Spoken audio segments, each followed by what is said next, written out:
Eso mufubia lambo na hatai. Eza wana mulekwa kwa marehemu wele unidanga. Nenya kubola kama kwa ganzo ya. Na kulola nzoya. Tukisema nzoya ifufuliwe. Tuache kutoa mipango ya biashara kwa matamshi ambayo tunafanya. Mimi nikiwa hapa leo najua hii Nzoia iko na madeni, iko na creditors, watu ambao wanadai Nzoia hii madeni.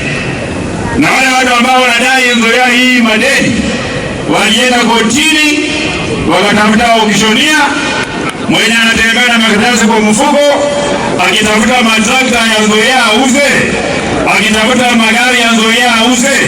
Ni huyo Zakaria Barasa ambaye amekuwa hapa.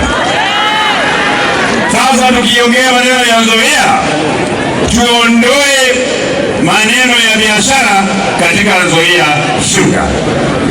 Hii Nzoia Sugar, safari yake ya kuprivatize Nzoia Sugar haijaanza mwaka ambao uliisha. Safari ya kuuza Nzoia ilianza mwaka wa 2018 wakati serikali ya Kenya iliunda kamati ambayo ilisimamiwa na gavana wa Kakamega wakati hiyo Mheshimiwa Wycliffe Oparanya.